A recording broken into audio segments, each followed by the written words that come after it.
Մեկ նախադասությամբ Նիկոլ Փաշինյանի մասին։ Այդ մարդուն այլևս չեմ ճանաչում։ Ձեր նշած մարդը այլևս չի լինելու իր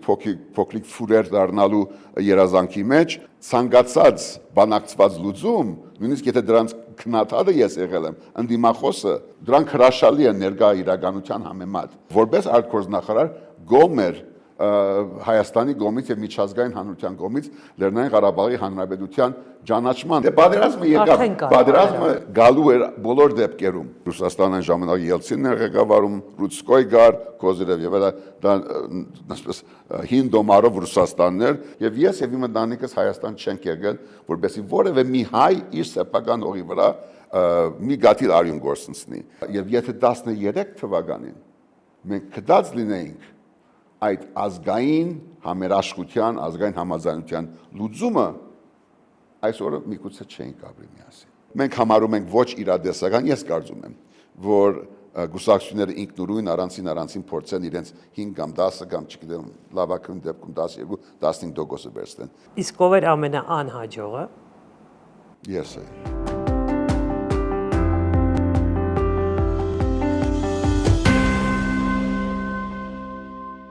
Բարև ձեզ, այսօր իմ հյուրը Հայաստանի առաջին արտգործնախարար եւ ժառանգություն կուսակցության հիմնադիր Ռաֆի Հովհաննիսյանն է։ Բարև ձեզ, պարոն Հովհաննիսյան։ Բարև, ոտքս բարով լինի։ Շնորհակալ եմ, որ ընդունել եք իմ հրավերը եւ սկսեմ թերևս եկեղեցու մասին հարցից, որովհետեւ տեսել եմ ձեզ դեկտեմբերի 18-ին Էջմիածնում, գնացել եք վեհապարին պաշտպանելու, ճիշտ է։ Վեհապարի դեմքով իր մարմնավորած հանրագարկով, ազգային արժեքով պաշտպանել մեր արմատները, մեր իրավունքները, մեր ինքնությունը եւ Սուրբ Եկեղեցու անկախությունը իշխանությունից։ Պարոն Հովհաննիսյան, կա արդեն տեղեկություն, մասնավորապես 24 News-ն է այսօր տեղեկություն տարածել, որ դեկտեմբերի 28-ին, այսինքն այս կիրակի, Փաշինյանն անձամբ է գնալու այսպես կոչված պատարագի մայրաթոր եւ ինչ որ իրադարձություններ են այնտեղ տեղի ունենալու։ Դուք նորից այնտեղ եք լինելու։ Գիտեք ինչ, ես ընդհանրապես չեմ գնում ըստ քաղաքական բադվերի կամ նպատակահարմարության, գնում եմ պատարագի եւ ոչ միշտ մայրաթոր Երևանի եւ Հայաստանի ամենադարբեր եկեղեցիներում եմ մասնակցում, բայց եթե այդ լուրը հավաստի դառնա, առանց հայտարարելու ես ներկա կլինեմ թույլ չտալու համար մեր մայրաթորի հերթական բլծումը։ Պարոն Հովհաննիսյան, դուք հասկանալի պատճառով նաև շատ լավ ճանաչում եք Սփյուռքի ներկայացուցիչ եք նաև։ Ըստ ձեզ ինչ նշանակություն ունի հայ առաքելական եկեղեցին Սփյուռքի համար եւ ինչպես են հետևում հայաստանյան իրադարձություններին Սփյուռքում, հավանաբար շփվել եք մարդկանց հետ այդ թեմայով։ Պիտի չուզենայի շատ մեծ դարանջադում դնել հայաստանյան եւ Սփյուռքի հավատացյալների միջև մայրաթորը հայ առաքելական եկեղեցին մենք գիտենք, որ պատմական մեծ դերակատարում ունեցել է պետության պայմաններում, պետության փոխարեն անպետություն մեր դարաշրջանների ընթացքում եւ մինչեւ հիմա կոնե Սփյուռքի համար հազարավոր մղոններ այն կողմ ինքը օգնում է որ մարդիկ հաղորդակցվեն Աստծո հետ, գապ բահեն սեփական արմատների հետ, գտնեն ավանդականի եւ ժամանակակից խաչմերուկի գետը եկեղեցին ինչպես բոլոր մեր ինստիտուտները հանրագարքերը հոգեվոր լինեն թե աշխարհիկ ունեցել է իր հետաքիծը իր մեծ վաստակն ու նվաճումները, իր սխալները եւ միշտ ունի ինքը մարդահրավեր, մարդագոչ ռելևանտ լինել, ինքը վերաբերի լինել օրվա երդասարտության, օրվա սերունդի խնդիրներին։ Այդ պահանջը կա, բայց ինքը եղել է անփոխարինելի հաղորդագիծ, անոթ, կամուրջ եւ հավատի աղբյուր ողջ հայության համար, նաեւ Սփյուռքի հայության համար։ Եվ շարունակելով Սփյուռքի թեման, որովհետև մենք հասկանում ենք ինչ կարևոր նշանակություն ունի եկեղեցին մեր հայ առաքելական եկեղեցին Սփյուռքի համար, ըստ ձեզ այսօր Սփյուռքը իրեն adekvat է պահում, նկատի ունեմ, որ ավելի մեծ ակտիվություն չի պահանջում իրավիճակը Սփյուռքից։ Մենք շատ քիչ հայտարարություններ ենք լսում, մենք շատ քիչ սփյուռքահայ գործիչներ ենք լսում այս օրերին։ Մենք բոլորս գիտենք արդեն, որ մի հատ սփյուռք չկա, սփյուռքի ամենադարբեր շերտերը կան, ենթասփյուռքեր կան, դարբեր թե աշխարհակրական առումով, թե այսինքն սերընթակցության իմաստով, բայց եթե պիտի փորձես ընդհանրացնել, պիտի ասեմ, որ այո, որոշակի հերավորություն կա, ընջախտ կա, ճակատագրաբաշխություն կա, ֆատալիզմ կա, որը թույլ չի տալի այսպես օպերատիվ, adekvat եւ ըստ հրամայականի, այսպես արդացոլել ներկա իրավիճակը։ Մարդիկ արհեստականորեն ընկնում են այդ երկընտրանքի տակ, թե մենք չենք ուզում քաղաքականանալ, չենք ուզում մասնակցել այս կամ այն քաղաքական, ճակատագրական խնդրի լուծման, բայց սա քաղաքական չէ, սա էգզիստենցիալ։ Սա գոյաբանական, գոյութենական խնդիր է մեր ժողովրդի համար եւ անկախ նրանից, թե մենք ինչպես ենք վերաբերում անձնապես ամենայն հայոց հայրաբեդին, այս կամ այն սրբազանին եւ այլն, սա մեր ինքնության, մեր իրավունքների, մեր արժեքների մեծ պատկանող հայոց եկեղեցու եւ մայր աթոռի խնդիրն է, որ թույլ չտանք, որ որևէ մեկը ինչ էլ բաշտոն ունենա, անունը ինչ էլ լինի, մեր ազգային անվտանգության ծառայությունները ինչպես ինքը չարաշահի, որ ինքը չկա մեր հազարավոր տարիների պատմություն, մխրճվի այնտեղ եւ փորձի ցույց տա, որ ինքը բարեփոխիչ է։ Դա ամենից շատն է ձեզ զայրացրել։ Այո, դա զայրացում եմ, որ մարդիկ, որ չունեն հիմքը խոսելու, գնահատելու, քննադատելու, փոխանակ իրենց սեփական ոստանը անձնական, քաղաքական, քաղաքացիական լուծելու, իրենք փորձում են ուրիշ հարցեր լուծել։ Դրա համար, որ խոսում ենք Սփյուռքի մասին, որքան ես հասկացա, կար մի հատ եւ ինձ համար շատ հարազատ մի սրբազան, որը առաջի շրջանում առնչվում էր այս դիրատավ խմբի հետ, ես չգիտեմ Հովնան Սրբազանը զոր օրինակ մինչև հիմա իրենց հետ է չէ, բայց ես հույս եմ դազում, որ Հովնան Սրբազանը, Ալդագը, Վրթանեսը, Նավասարտը, մյուսներին լավ չեմ ճանաչում, մեկն ու մեկը ոչ թե դարձի գա, իրենք վերադառնան սեփական առաքելությանը, իրենց զարայած ԱԱԾ նախկին ղեկավարը ասաց, որ որովհետև Փաշինյանը իշխանությունները լուրջ կոմպրոմատներ ունեն այդ մարդկանց վրա։ Ես չգիտեմ ով ինչ կոմպրոմատ ունի, ազդեցության տակ է, իրեն հերանեկար է տեսնում, ինչ որ իրեն բան խոստացված է, բայց մեծ ողբերգության համահեղինակ են դառնում, խաղալիք միգուցե միջոց սոսկ եղանակ ուրիշների ձեռքին, բայց ես կարծում եմ, որ մարդ պիտի կարողանա հասկանա իր դերակատարումը պատմության մեջ, պատմականության մեջ։ Պարոն Հովհաննիսյան, տեսեք, ես առնվազն ինքս ականատես եմ եղել, ինչ կարևոր նշանակություն ունի Հայաստան պետությունը, Հայաստանը Սփյուռքում ապրող հայերի համար։ Մի օրինակ բերեմ, Մոսկվայում, գիտեք, դեսպանությունը տարին մեկ ընդունելության այսպես մեծ օր է կազմակերպում եւ հրավիրում է, բայց քանի որ Մոսկվայում շատ են հայերը, Ռուսաստանում շատ են հաջողակ հայերը, տարբեր ինչ-որ բնակավարներում կայացած հայերը, միշտ ցանկացողները մի 100 անգամ ավելի շատ են լինում կամ կարող էր հրավիրվել։ Հրավիրվում էր սովորաբար մի քանի 100 մարդ։ Եվ ես շփվել եմ այդ մարդկանց հետ, մարդիկ, ովքեր ունեն գործարաններ Մոսկվայում եւ Ռուսաստանում, ովքեր շատ կայացած են իրենց բնակավարներում, շատ հաջողակ էին, իրենց համար այնքան կարևոր էր հայտնվել այդ մի քանի 100 հրավիրված հայերի մեջ,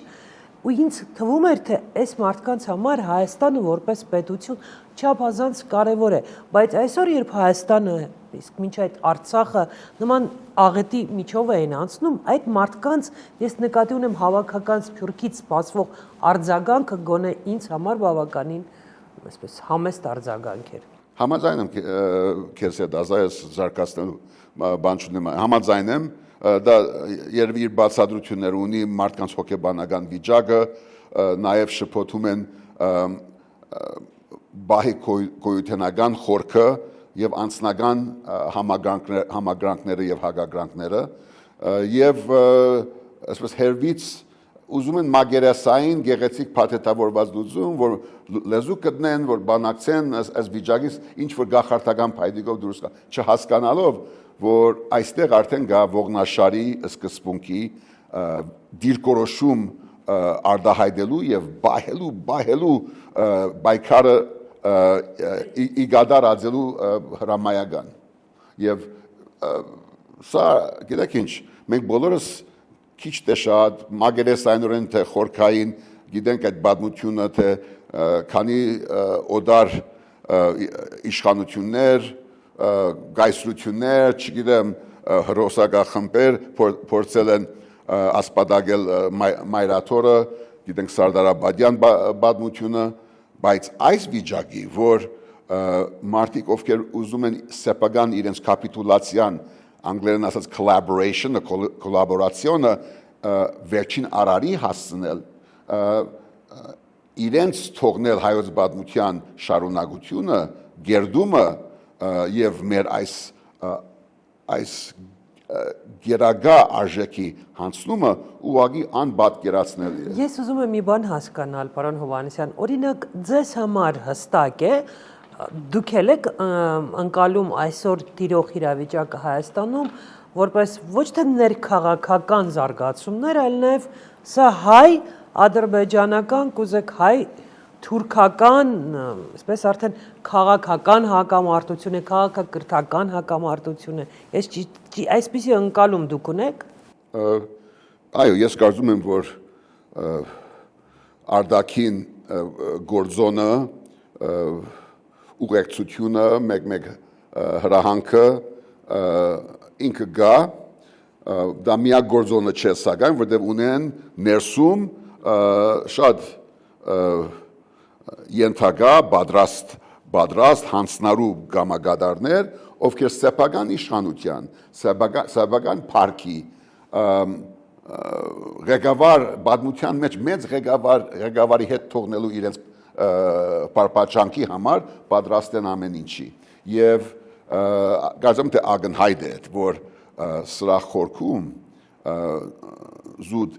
իմաստային բովանդակային բահով իհարկե գա օդար հետ օդար հրահանգ որը կապված է վերջի շրջանի իրադարձությունների հետ բادرազմ հայրենազրկում կապիտուլացիա եւ Թուրքիան եւ Ադրբեջանը եւ միգուցե ուրիշ երկրներ արևմուտք, հյուսիս ամենադարբեր ունեն իրենց նաեւ հետաքրքրությունները, բայց բարձ է որ մեր ժողովուրդը բարդվեց հավաքական մեր պատասխանատվությամբ 30 քանի տարվա մեր պատասխանատվությամբ, բայց առաջի հերթին այսօր գործող իշխանության եւ իշխանավորի հանցանքով մեղքով եւ ինքն է որ հիմա որ փորձում է առանց որևէ պատասխանատվություն վերցնելու փորձում է այս բարդությունը զարգացնելով այս իր իշխանության հեֆկը իրականացնելով արդեն ինստիտուտ առ ինստիտուտ քայքայել գործանել այն ինչ որ հայկական է եւ հայաստանյան։ Պարոն Հովհաննիսյան, դուք 80-ականների սկզբին Թավցում դասավանդել եք հայոց պատմություն, հայ ժողովրդի պատմություն։ Եվ հավանաբար շատ լավ եք հասկանում, հա, պատմական հարցերից, կարող եմ ձեզ հետ խոսել նաև պատմական հարցերի շուրջ, ձեզ մոտ չկա տպավորություն, որ մենք այսօր ապրում ենք մի պատմական ժամանակաշրջանում, չգիտակցելով դա, եւ մենք ականատես ենք, ինչպես ենք կորցնում պետականությունը, եւ ինչպես ենք կորցնում մի տարածք, որտեղ բնակչության մեծ մասը հայեր են։ Այսպես ասեմ, ոչ միայն պետություն, պետականություն, այլ նաև մի տարածք, միակ տարածք այս երկրագնդի վրա, որտեղ հայերը մեծամասնություն են կազմում։ Այո, այդ վեր իրական, այդ սուրեալիստական իրավիճակի մեջ ենք եւ չենք ապրում որևէ գայստրության ներքո, անվանական, օսմանյան է, թե ռուսական է, թե պարսկական է, ունենք pedagogan գազմավորում, դրոշակ, չգիտեմ, միջազգային ներկայացվածություն եւ այլն, բայց մեր իսկ pedagoganության պայմաններում գործել ենք հայրենի Արցախը, որը հազարավոր տարիներ եղել է հայկական, եւ մեր պետության պայմաններում ուղղակի հանցնել ենք մեր հայկական ձեռքերով, հայկական մեղսակցությամբ, իշխանական նաև մասնակցությամբ։ Եվ հիմա հարցը գալիս է եւ սլակը դեպի մնացյալ Հայաստանը, մնացյալ հայրենիքը, Երևան մայրաքաղաքով, էլի դրոշով եւ այդ հարցը չեմ կարծում այնքան է, որ ասենք հիմա որ Հայաստանը գոյություն չունենա որպես դարածք, այլ pedagogan գազམավորումը վտանգի տակ է դարածք դառնալու, ինչ որ մի անանուն, անդեմ, անարժեք մի դարածք, որը անունը կարող է լինի Հայաստան, Հայաստանի, չգիտեմ,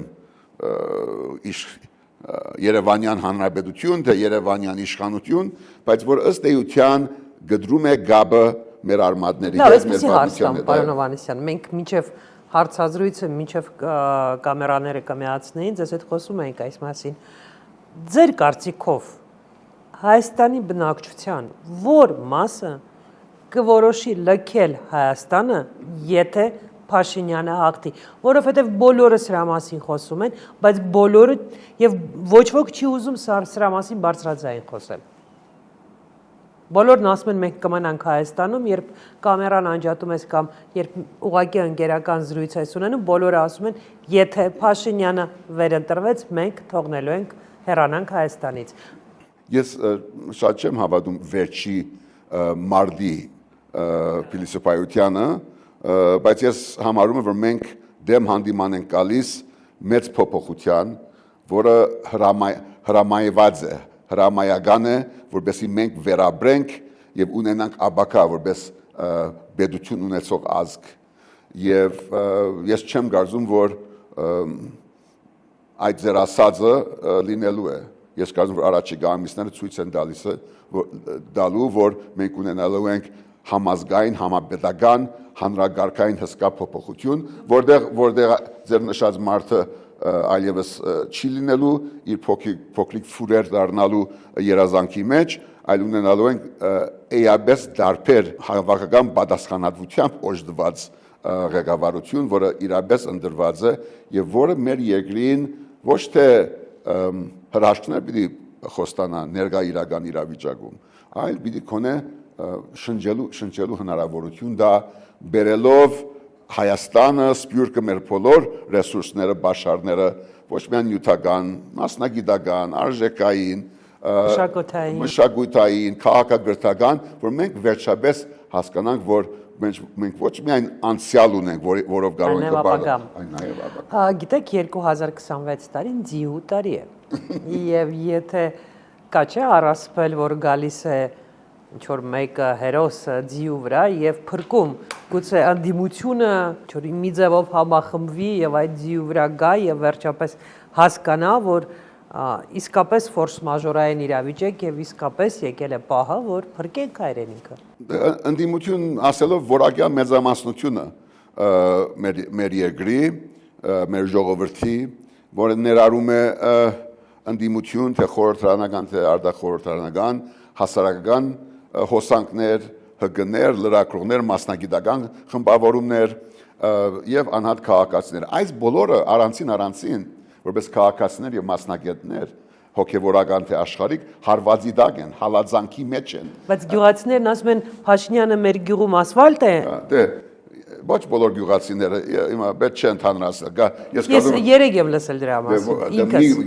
Չէ։ Ես կարծում որ թե գյուղացիները, թե քաղաքացիները իրական քաղաքացիներ Հայաստանի Հանրապետության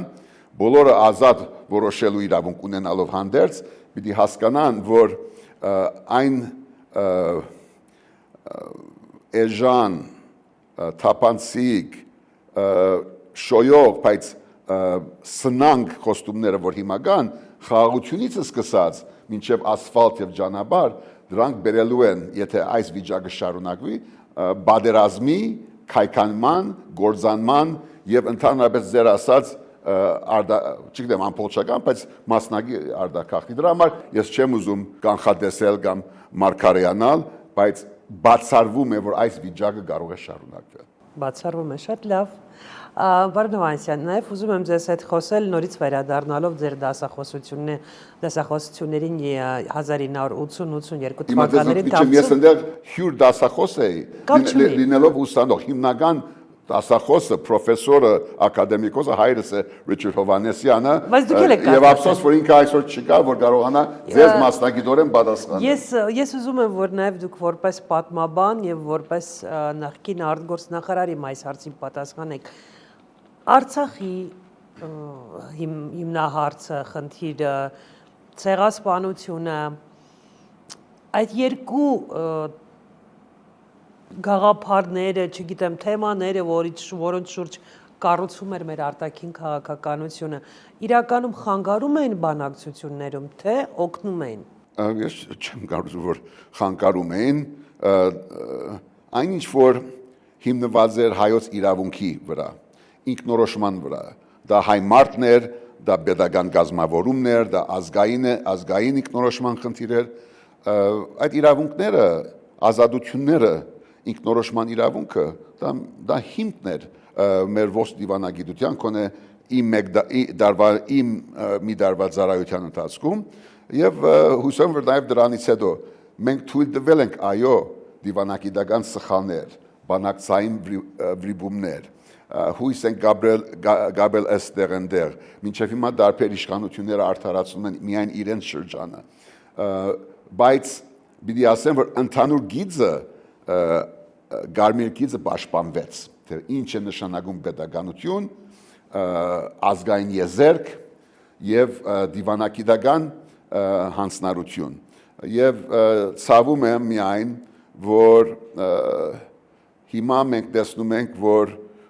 ինչ լինում է այսօր ինքնամերժում է եւ դարել են մեր դիվանագիտությունը, մեր իրավունքները լրիվ այլ ուղղությամբ, որտեղ իշխանության խոսնակի միջոցով հանձնվում է մեր իրավունքը։ Այսօր մեր իրավունքը իրացնում է մեր հակառակորդը, մեր թշնամին, մեր զավթողը,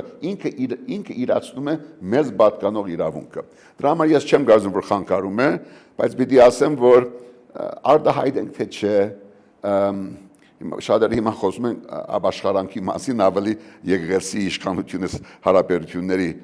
համատեքստում,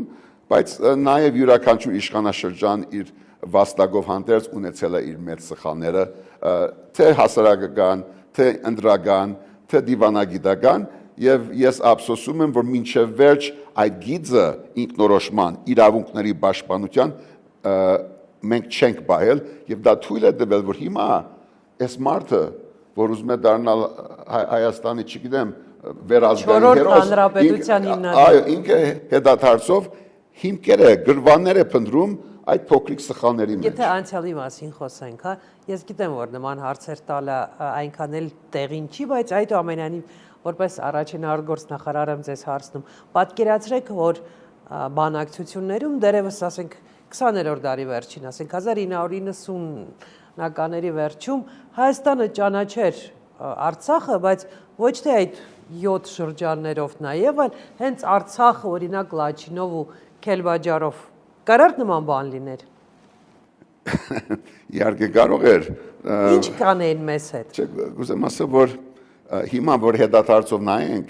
ցանկացած բանակցված լուծում, նույնիսկ եթե դրանց քննադատը ես եղել եմ, ընդդիմախոսը, դրանք հրաշալի են ներկա իրականության համեմատ։ Դրա համար դժվար է այս հարցու պատասխանը, որովհետև ես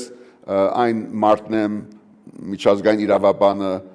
pedagogan գործիչը, ով որպես արտգործնախարար գոմ էր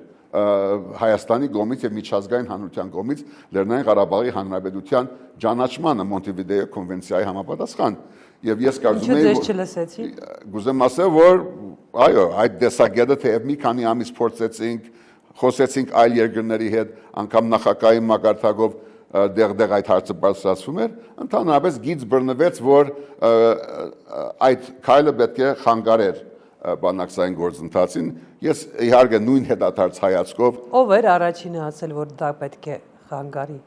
Որ պետության մայրաքաղաքից եք լսել դա։ Չէ, ես կարծում եմ, որ ներսում այդպես որոշվեց։ Բայց ես ասում եմ, որ եթե ի սկզբանե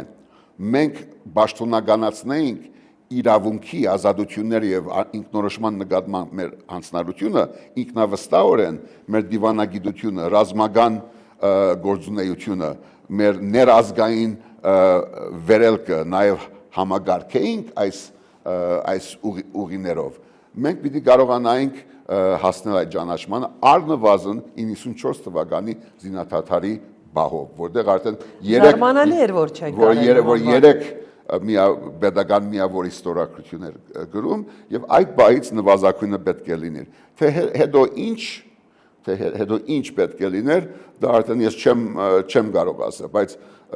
այդտեղ բادرվագ այն էր, որտեղ եթե այդպես դուք մի տարի մնացիք մենակ որպես արտգործնախարար պարոն Հովհաննիսյան։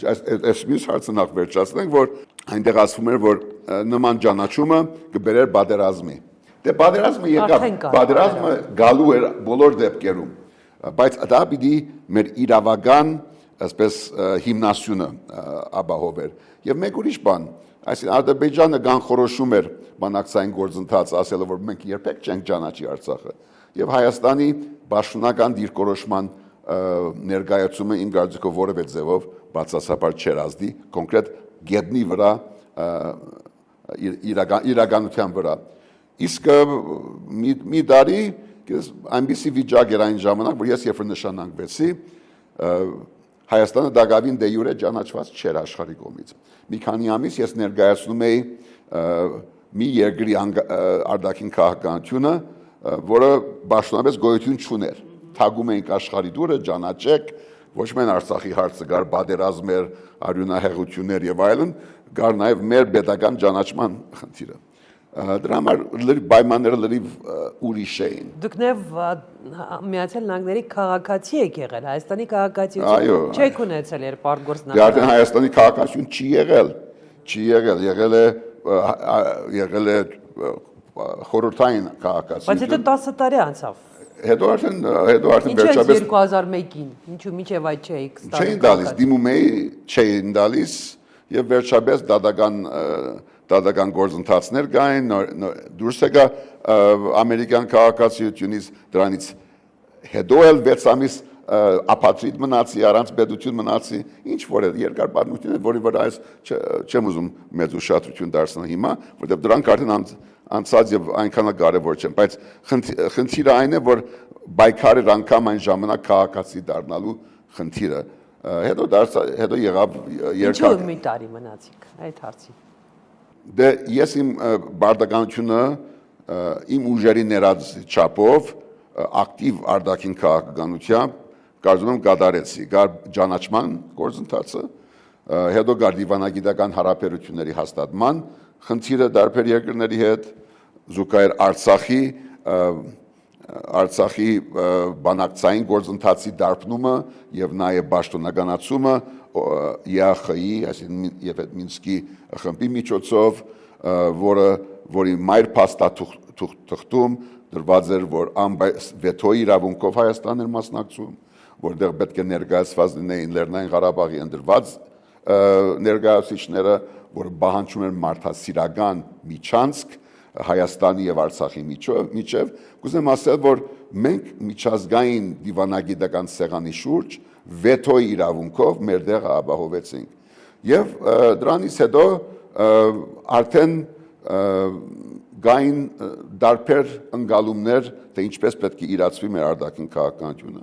ինչ շեշտադրումներով, դրանք վերաբերում էին մեր արդեն Արցախի հարցում, մենք արդեն քննարկեցինք։ Այսինքն Ռուսաստանի համար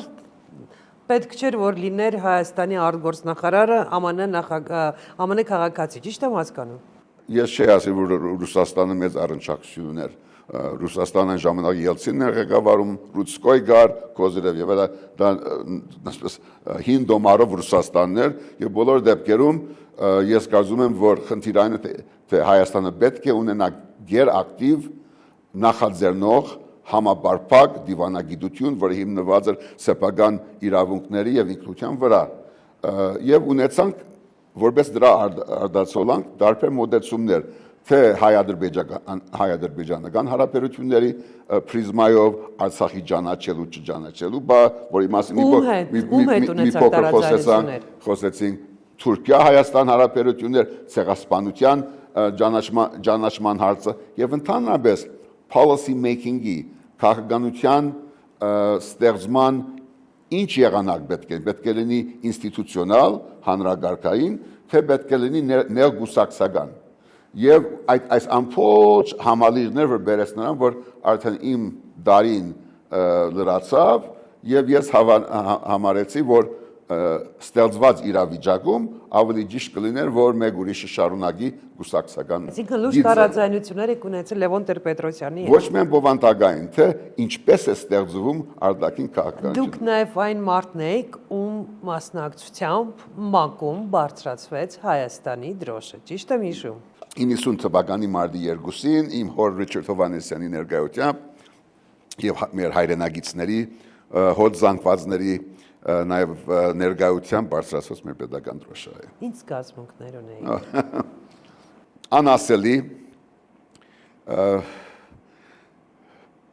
Անասելի, որտեվ հայրս իր ամբողջ կյանքը նվիրել էր առաջի հանրապետության պատմագրության եւ ես գիտեի, որ այդ դրոշը բարձրացում է ոչ թե իմ ձեռամբ, այլ հանուն այն սերունդներին, որոնք երազել էին, դենչացել էին այդ բահը մեր բաբերին, որ տեսել էին արհավիրք եւ ցեղասպանություն եւ հայրենազրկում, եւ միգուցե մի փոքր ավելի կարեւոր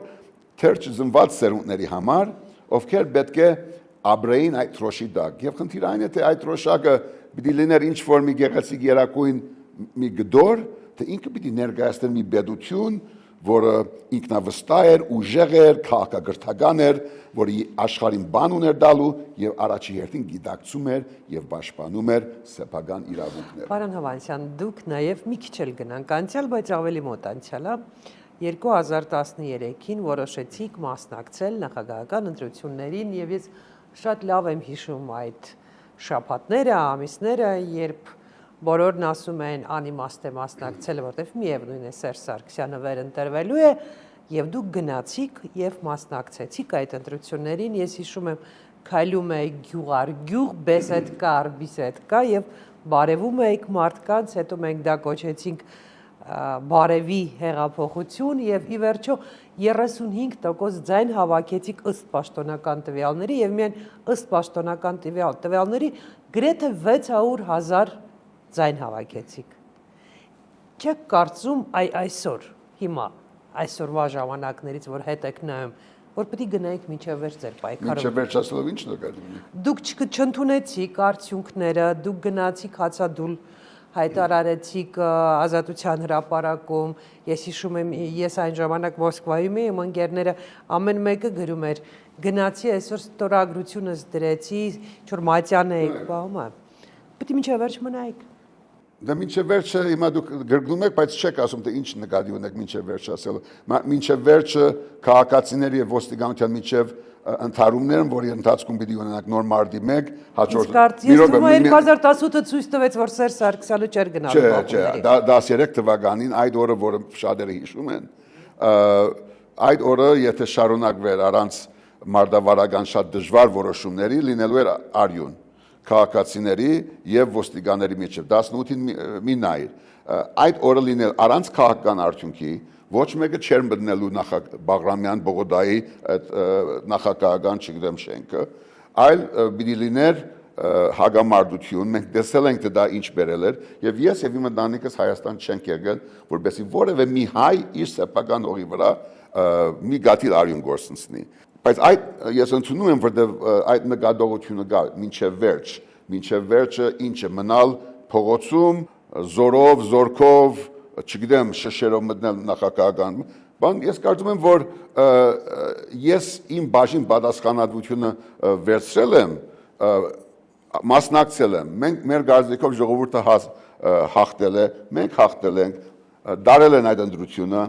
մենք չենք կարողացել պահպանել մեր քվեները եւ դա առաջի հերթին իմ պատասխանատվությունն է ինչու չկարողացա այդ ռեսուրսները ունենալ որ պահպանել բայց 40 օրվա մեջ ժողովուրդը տեսավ որ հնարավոր է այդ փոփոխությունը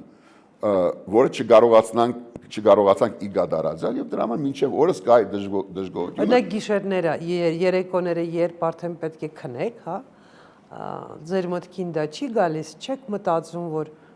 Եթե այլ ձևով զարգանային իրադարձությունները 2013-ին մենք այսօր վաղ այդ չէինք ունենա։ Կարող ենք չմասնակցել, շատ ճիշտ ասացիք, որ գրեթե բոլորը շրջաբադ է լինի, ընդհանրապես ասում, որ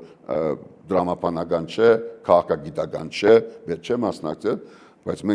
մեզ կյանք է դրվել պայքարելու, մասնակցելու եւ այլընտրանք ներկայացնելու։ Բայց ի վերջո, ինչպես այսօր շատ ավելի գոբիտ, գոշտ եւ համագարկային ձևով չարաշահվում են ազգային անվտանգության մարմինները, հանրային ռեսուրսը, ադմինիստրատիվ բաշարները, այն ժամանակ նույնպես այնպես եղավ, որ ժողովրդի դված քվեն մինչև իր վերջնական դեղը չհասավ։ Դա բռնությամբ, դա զորով, դա ձեր ասած մինչև վերջ գնալով չէ լուծվելու։ Իմ ցավը եւ զղջումը այն է, որ ազգային համաձայնության լուծում չգտնվեց, որ բարոն Սարգսյանը եւ ես որ հրաբարակում էի հացաթուլի մեջ 21 օր այդտեղ լուծում չեղավ, որի միջոցով ժողովուրդը գասեր, ուրեմն ինչ որ փոփոխություն գա ինձ պատկանող նոր իշխանություն, ոչ թե Սարգսյանը ձեզ ոչ մի առաջարկ չարեց։ Գար ձևական մի առաջարկ, որ սահմանադրականի հանձնաժողով պիտի ստեղծեն, ես էլ դրա ղեկավարը դառնամ, բայց համագարկային ինստիտուցիոնալ ազգային համաձայնության որևէ լուծում չկա, չեղավ այդ լուծումը, իշխանությունը գնաց դոնախմբելու, մարդիկ որ գնացին դժգոհելու Ռաֆի մինչև վերջ չգնաց, եւ հետո արդեն ինչ է, սա պայքար է, սա քարաթափում է, իսկ մեր քարաթափման մեջ մեր քարը ունեցավ շարունակություն, քաղաքացիական շարժումներ, էլեկտրիկ Երևան է, Մաշտոցի բուրակ է, տրանսպորտի հարցն է, Նոր Հայաստան շարժում է, եւ հետո դարձավ 2017 թվականի հեղափոխությունը, իշխանափոխությունը, եւ եթե 13 թվականին մենք կդած լինեինք այդ ազգային համերաշխության, ազգային համաձայնության լուծումը, այսօր միգուցե չէինք ապրի միասին։ Հետաքրքիր է։ Այսօր մենք քիչ ենք տեսնում Ռաֆի Հովհաննիսյան քաղաքական գործչին, դուք հարցազրույցներ եք տալիս, բայց քաղաքականության մեջ կարծես թե շատ ակտիվ չեք։ Ինչ է անում այսօր Ժառանգություն կուսակցությունը, ինչ վիճակ է կուսակցությունում եւ ինչ ծրագիր ունի Ժառանգություն կուսակցությունը գալիք ընտրություններին 2026-ի։ Ես գրեթե առանց բացառության ազա ընդառաջում եմ հրավերներին, հարցազրույցների եւ լրագրողների։ Դրա համար ես չեմ խուսափում, բայց ոչ բոլորն են, որ ինձ հրավիրում են, որովհետև մենք գիտենք, որ հեռուստատեսությունները հատկապես, բայց նաև այլ լրատվամիջոցներ ունեն աղբյուրներ, ունեն պատկանելիության խնդիր, ունեն հրանքավորում կամ չգիտեմ ցուցակներ չեմ ուզում ասել, բայց եւ սա ոչ միայն իշխանական կողմն է, այլ նաև ընդդիմադիր կամ իրեն ազատ անկախ համարող մեդիաներում դարիներով ինձ չեն տեսել, մարդիկ տեսնում են, չգիտեն, ես կամ որտեղ եմ եւ այն։ Դա խնդիր չէ, երբ որ հարց կա, ես իմ տեսակետը արտահայտում եմ, ես իմ դիրքորոշումը ունեմ, մենք շարունակում ենք աշխատել զոհված զինվորների ընտանիքների հետ, օրանի միջոցով Արմենու հետ, ղեկավարությամբ նաև գարիկավոր երեխաների, Արցախի երեխաների հետ եւ այլն։ Դրա համար մենք այսպես երևալու կամ ռելևանտ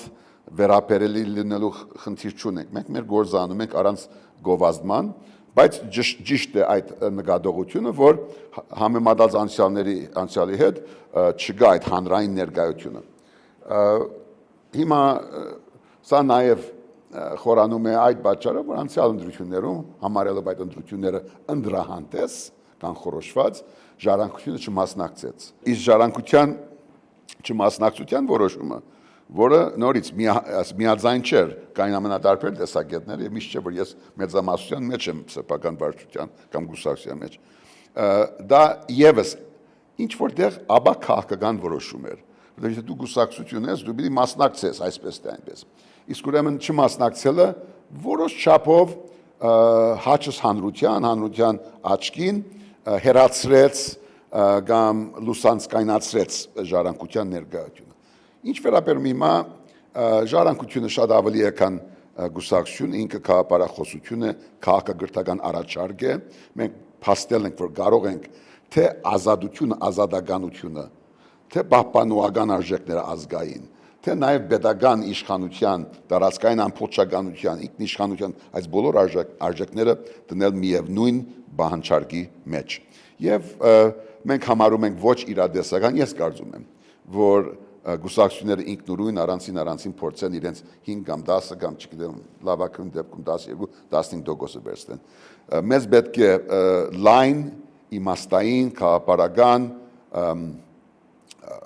կոնսոլիդացիա իմ կարծիքով։ Մեկ ճակատ թե մի քանի։ Ես չեմ կարող կանխորոշել մարդկանց մոդեցումները, ես չէ որ պիտի դատավոր կանգնեմ որևէ մեկին, չէ թեև ունեմ իմ անձնական վերաբերմունքը, ես իմ անհատական տեսակետ այն է, որ նույն մանրագերդով, նույն մոդելով որ գնացին ժողովուրդը գնաց ընտրության անցած անգամ, եւ ժողովրդի մեծ մասը չմասնակցեց, նույն մոդելը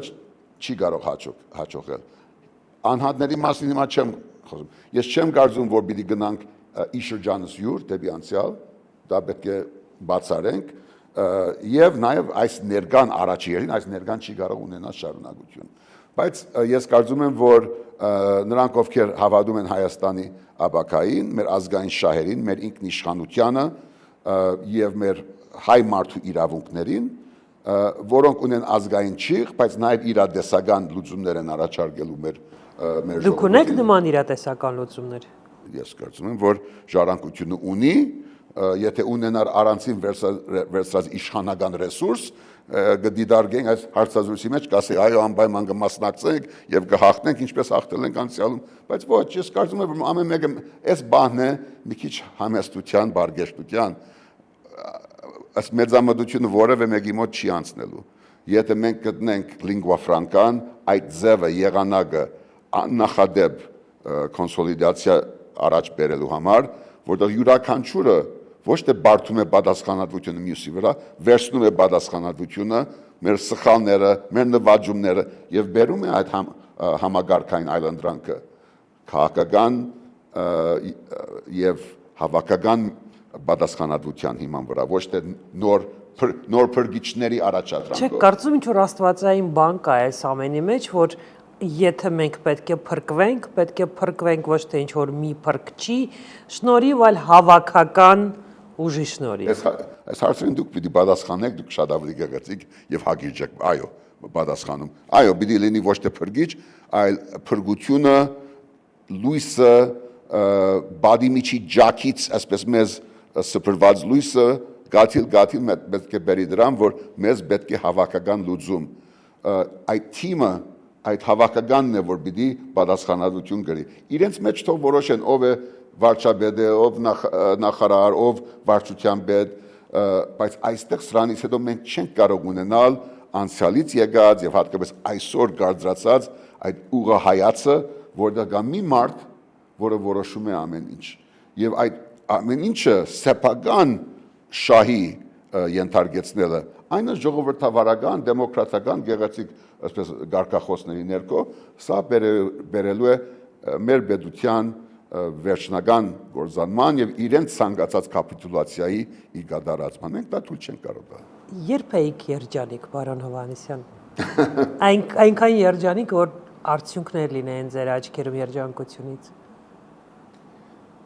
Երջանիկ է, երբ որ ունեի իմ բաբերից, դադերից, Հովագիմին, Խնգենին, Գասպարին, Սիրունին եւ իմ ծնողներից, Բեչերին եւ Վարդիթերին, երջանիկ էի, երբ վերադարձա Հայաստան, իր բոլոր դժվարություններով, ցավերով, զրբարդանքներով, չգիտեմ ամեն ինչով հանդերձ, երջանիկ էի, երբ բարձրացնում եմ մեր պետական դրոշը մագի առջև, երջանիկ եմ այսօր, որ ունեմ հրաշալի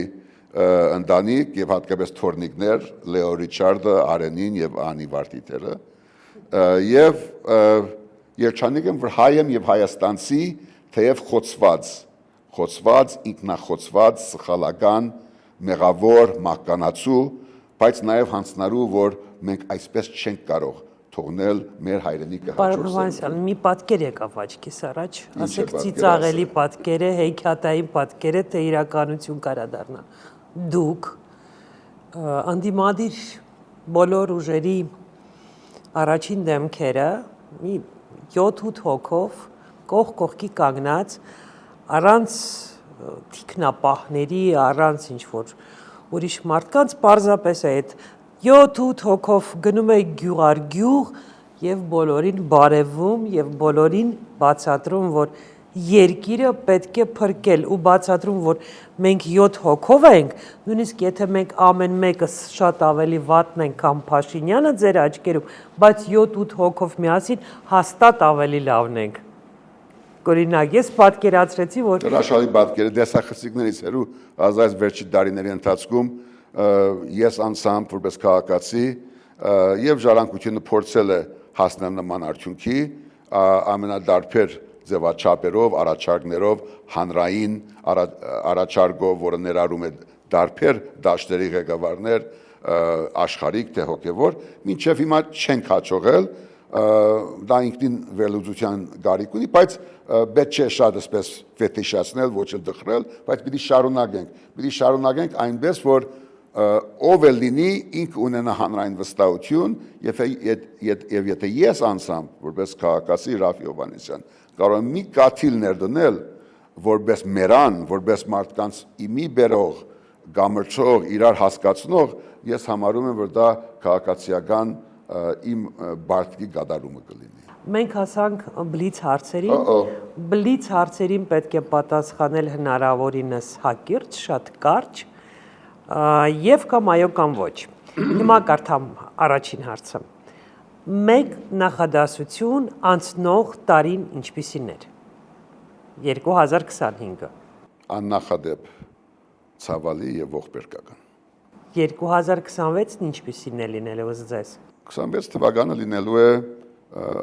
համապետական համազգային վերափոխումների աննախադեպ տարի Իսկ ինչ ազգանուն է ըստ ձեզ ունենալու Հայաստանի հաջորդ վարչապետը Յանով պիտի վերջանա, ես այդ Յանը պիտի լինի ոչ միայն անվանական, այլ ըստ էության եւ ըստ արմատների։ Փաշինյան չի լինելու ազգանունը։ Կարող է եւ լինի, բայց ոչ թե այն մարդու հղումը դուք եք անում։ Իսկ հանուն իշխանափոխության, հանուն Հայաստանը Փաշինյանից փրկելուն կարող եք օրինակ համագործակցել Սերժ Սարգսյանի հետ։ Որպես քաղաքացի Որպես քաղաքական գործիչ։ Որպես քաղաքացի, այո, արդեն մենք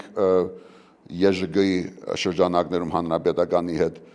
որպես դիտորդ անդամ համագործակցում ենք, ժամանակին իշխանություն ընդդիմություն, հիմա երկուսն ընդդիմություն։ Դրա համար մեծ հարցերի շուրջ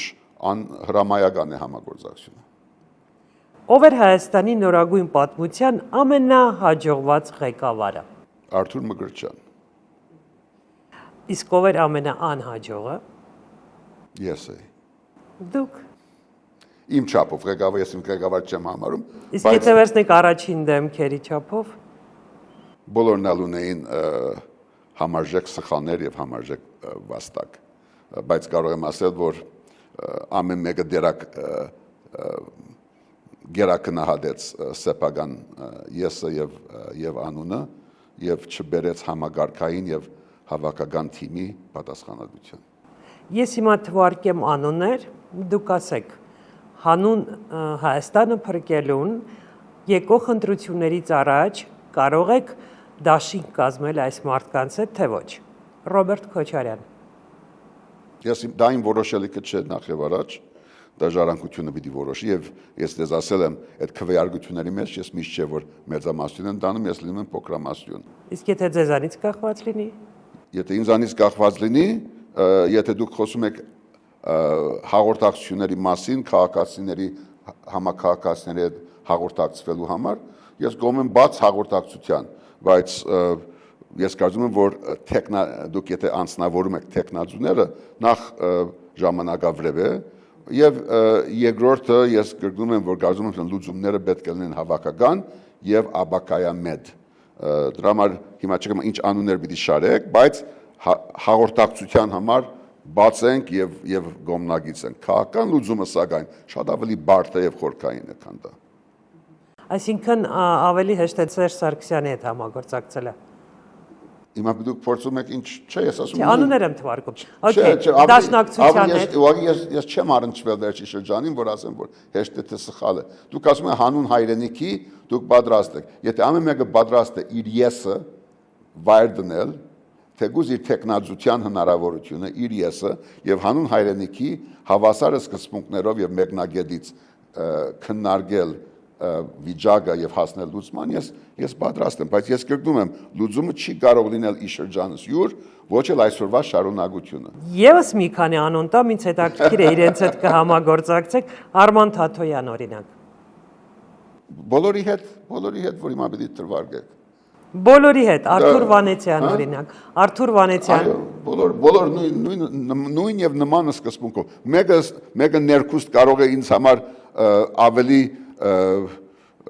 անմիջական հաղորդագից լինի, շատերին վաղուց չեմ հանդիպել, շատերին ընդդիմադիր եղել եմ, բայց որպես սկզբունք բոլորի հետ, այո, շարունակեք։ Հա, շարունակեմ։ Եթե հետաքրքիր է ձեզ, այո։ Գագիկ Ծառուկյան։ Բոլորին այո։ Շատ լավ, ես կուզենայի, որ դուք մեկ նախադասությամբ դութագրեիք մեր ձևով շարժումը։ Եվ ինչ դերակատարություն կարող է ունենալ Սամվել Կարապետյանի մեր ձևով շարժումը Հայաստանում։ Ողջունելի է երիտասարդական այդ ավյունը, մեծ ցավ է, որ ինքը սերում է այն որոշումից, այդ անարդար, անիրավ որոշումից, որ այս իշխանությունը դարձեց բարոն Կարապետյանի նկատմամբ, շատ գեղդոտ հալածանք է, ոչ միայն իր նկատմամբ սրբազաններ կան, լրագրողներ կան, փաստաբաններ կան, ընդրված համայնքապետեր կան, շարքային քաղաքացիներ կան, երիտասարդներ կան, ինքը դրանցից մեկն էր բարոն Կարապետյանը եւ դրանից փոխեց այս շարժումը։ Այդ երիտասարդական ակտիվությունը շատ կարեւոր է, այդ երիտասարդության գողքին պետք է լինեն փորձարու մարդիկ, մասնագետ մարդիկ, պետք է շատ զգուշ լինենք, որ սա չդառնա մի հոգու թեկուզ շատ հարկելի մարդու կամ մի ընտանիքի այսպես նախաձեռնություն, այլ իսկապես դառնա համապետական այլընտրանք։ Ես կարծում եմ, որ ինքը լուծման կարևոր գործոններից մեկը պիտի լինի, բայց ոչ առանցին վերցրած ամբողջականը։ Մեկ նախադասությամբ Նիկոլ Փաշինյանի մասին։ Չեմ ճանաչում, այլևս իրեն չեմ ճանաչում։ Ժամանակին ավելի երիտասարդ տարիներին ճանաչում էի եւ կարող էի թե դրական, թե բացասական բաներ, տեսակետներ հայտնել, բայց այդ մարդուն այլևս չեմ ճանաչում։ Եվ վերջին հարցը, բլից հարցը։ Հումանիտար միջանցք Նիկոլ Փաշինյանին իշխանապողությունից հետո պետք է տրամադրել անցնցում իշխանապողության համար, թե դուք համարում եք, որ պարտադիր նա պետք է կանգնի դատարանում։ Ինքը արդեն կանգնած է դատարանի առաջ, բայց ոչ առանցին, կան այլ մարդիկ, ովքեր կանգնած են նույն դատարանի առաջ, ամենամեծ դատարանը Աստծոն է, ամենահամաբարփակը դիեզերականը, իսկ ինչ վերաբերում է Հայաստանի Հանրապետության, ես կարծում եմ, որ թե հայրենադվության, հայրենազրկման, կապիտուլացիա, հազարավոր զինվորների կյանք եւ մնացած շատ բաներ ենթադրում են, որ Հայաստանի Հանրապետության ապակա անկախ դատախազությունը, անկախ ազգային մարմիններ, որոնք ենթակա չեն մի հոգու եւ որոնք իրենք քրեական գադարմամբ իրականացնում են մի հոգու գամքը, երբ որ ունենանք այդ պետական մարմինները, իրենք պետք է որոշեն, թե հիմք կա թե չկա։ Ես կարծում որ շեմը ապահովված է։ Ես նկատի ունեմ, որ հաղթող կոալիցիայի մի մաս եք, ասենք դուք հաղթող կոալիցիայի մի մաս եք։ Գիշերն է, հունիսի 7-ի 8-ի գիշերը, եւ դուք ինչ կորոշեք, վերցնել հեռախոսը զանգել Նիկոլ ջան, գնա հանգիստ, թե ասել ինչ ուզում է թող անի, մենք դրա դեմը կառնենք։ Ինձնից կախված չէ, ինչ լինելու է եւ լինելու է շատ գդրուկ իմ կարծիքով։ Շնորհակալություն հետաքրքիր զրույցի համար։ Merci,